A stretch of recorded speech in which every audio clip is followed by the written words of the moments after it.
Alors les amis, victoire du Real de Madrid. J'espère que vous allez bien, vous allez tous bien. Et là, victoire du Real Madrid, 3-2 face à l'Atalanta les gars. Là, on peut dire que on revoit certaines couleurs du Real Madrid qu'on connaissait des saisons passées, des saisons dernières. Ce Real Madrid là qui avait du répondant. Là, on voit un bon Real Madrid. Un Real Madrid qui respire, qui dégage un peu de sérénité.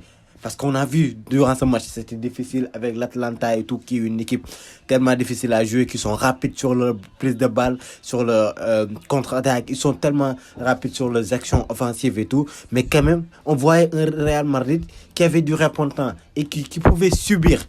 Surtout ça, les gars, un Real Madrid qui pouvait subir. Parce que le Real Madrid qu'on connaissait des dernières années, c'est un Real Madrid qui, il pouvait subir n'importe quel type d'assaut, de grands assauts, tu vois, des balles par-ci par-là, des occasions par-ci par-là, du danger par-ci par-là. Mais ils vont jamais sombrer, ils vont toujours rester debout. Et ce Real Madrid-là, c'est ce genre de Real Madrid que j'ai vu aujourd'hui, que j'ai aperçu aujourd'hui, les gars. Et le match en général, ça a été un match parfaitement animé, du début à la fin. C'était pas un match ennuyeux qu'on voyait les derniers jours, où tu regardais les Real Madrid et tout, tu étais mort.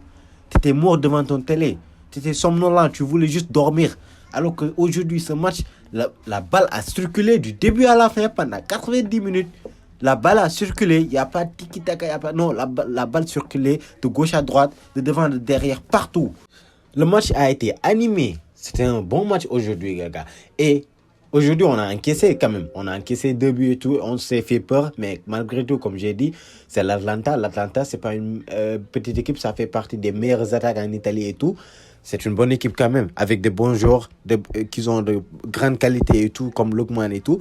Mais aujourd'hui, on a encaissé en quelque partie aussi parce qu'on était nonchalant en défense. On n'était pas solide en défense avec un Tchouaméni qui avait la tête ailleurs et tout.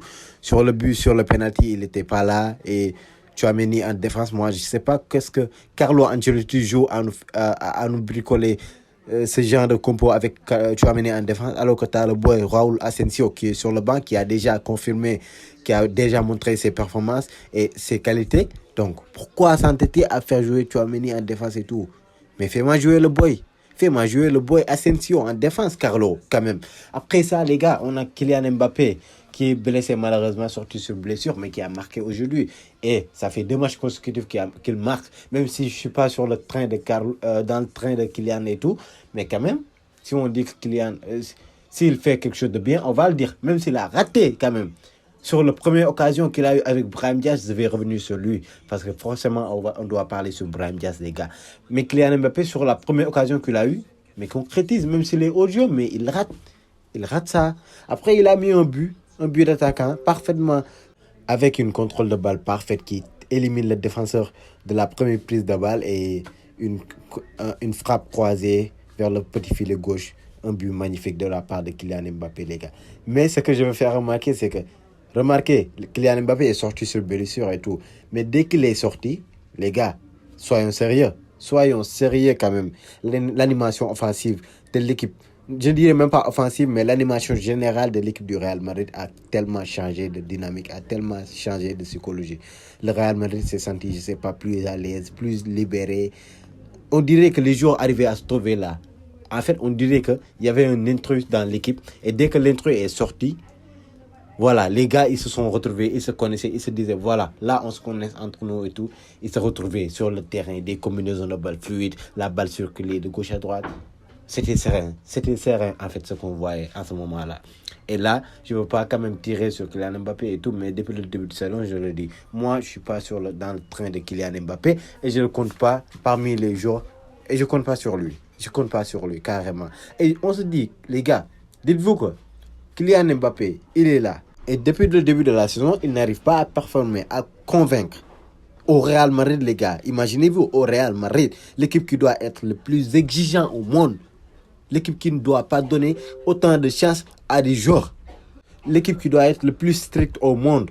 En fait, et dites-vous que Kylian Mbappé n'a pas performé depuis le début de la saison et il est toujours titulaire. Et il y a des joueurs derrière, les gars. Mais Brahim Diaz, mais regardez le match de Brahim Diaz aujourd'hui, les gars. Brahim Diaz, il est juste incroyable. Il est partout. Le gars, il est impliqué partout sur le jeu. Partout, avec ses prises de balle, ses passes. Mais d'ailleurs, Brahim Diaz, c'est Kylian Mbappé. Sur la première occasion, il savait concrétiser, il se gérait. Brahim Diaz avait déjà deux passes décisives en première période, les gars. C'est pour vous dire l'impact de jeu que Brahim Diaz a sur cette équipe. Il est performant. Et Brahim Diaz, les gars, sincèrement, c'est un joueur qui doit être titulaire indiscutable sur cette équipe. Titulaire indiscutable. Parce qu'il est performant sur tous les matchs qu'il joue. Carrément. Et derrière, tu as Dani Ceballos qui marque des points de plus en plus. Durant ces derniers matchs, Dani Ceballos, il assure grave. Il est tellement actif sur le terrain, il bouge de partout, il couvre beaucoup d'espace sur le terrain, ses récupérations de balles et tout, sa vision de jeu. Et à la limite, je peux dire que Dani Ceballos, c'est le seul joueur que je peux voir qui peut combler le vide que Toni Kroos a laissé. C'est le seul joueur que je peux confier le rôle que Toni Kroos occupait sur cette équipe, les gars. Et sur cette milieu de terrain en particulier, les gars. Parce que Dani Ceballos, il a été juste sensationnel durant ces derniers matchs. Il a été excellent. Et dites-vous que si Kylian Mbappé, il n'est pas performant et qu'on le laisse jouer et tout, alors que ces joueurs-là, ils sont performants et d'habitude, ils sont sur le banc. Parce que dites-vous que si on a le retour de Kamavinga et tout, et qu'on jette un coup d'œil sur les joueurs qu'on a au milieu de terrain, on va se dire direct, le premier qui doit aller sur le banc, c'est Dani Ceballos. C'est Dani Ceballos, les gars. Et sur l'attaque, Kylian Mbappé se revient, Vinicius il est là, Rodrigo il est là et tout, Bellingham il est en forme. On va regarder les joueurs qu'on a en attaque, on va se dire quoi? Qui va aller en premier sur le banc? C'est Brahim Diaz qu'ils vont dire. C'est Brahim Diaz parce qu'Arda Güler et Hendrick ils sont déjà sur le banc, ça c'est sûr. Mais c'est Brahim Diaz qu'ils vont dire alors que le gars il est déjà très performant. C'est ça que je dis en fait. C'est un handicap qu'il va causer à l'équipe. Il va impacter l'équipe d'une certaine manière négative parce que juste pour lui faire plaisir, pour le faire jouer, on va handicaper d'autres joueurs, on va mettre de côté d'autres joueurs qui étaient plus performants et qui pouvaient nous amener plus d'impact positif, d'impact significatif dans notre jeu. Et ça, je trouve ça juste dommage. Bref, on va parler d'un gars, Jude Bellingham, les gars. Jude Bellingham, son match d'aujourd'hui. Le gars, il est de retour. On a retrouvé enfin notre Jude Bellingham, les gars. Le Jude Bellingham de l'année passée. Ça fait 6 matchs consécutifs que Jude Bellingham nous claque des buts. Nous claque des buts à chaque match. Et c'est pas seulement les buts, les gars. Sur le jeu, Jude Bellingham, aujourd'hui, vous avez vu sur le jeu, il était juste imparable, intenable, indéfendable. Il était juste inarrêtable aujourd'hui. Jude Bellingham, partout, il a été sensationnel. Top performance aujourd'hui. Le boy, il s'est juste réveillé d'une frustration et il s'est dit, fuck it, I'm do it.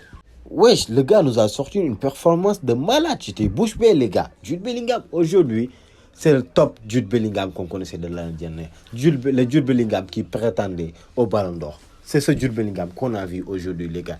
Et on a aussi le retour de Vinicius Junior et Rodrigo. Et Vinicius Junior, les gars, il est là, il est de retour, il confirme. Il confirme que c'est ce côté gauche, c'est pour lui, c'est pas pour Mbappé. Il va même pas débattre sur ça.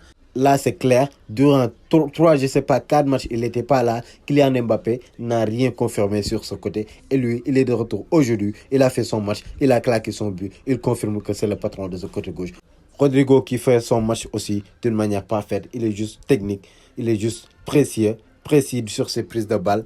Et toujours aussi performant, comme toujours on l'attend. Rodrigo, c'est un tueur, c'est un joueur à sang-froid. Et quand même, Rodrigo, comme je le dis chaque jour, s'il y a quelqu'un qui doit aller sur le banc sur cette attaque, c'est pas lui. Bref, un match parfait du Real Madrid aujourd'hui qui peut gravement remonter la confiance de l'équipe et la dynamique de l'équipe et du groupe. Et durant ces prochains matchs, ça peut nous faire vraiment du bien. Sur ce, les gars, je vous dis à la prochaine. Ciao.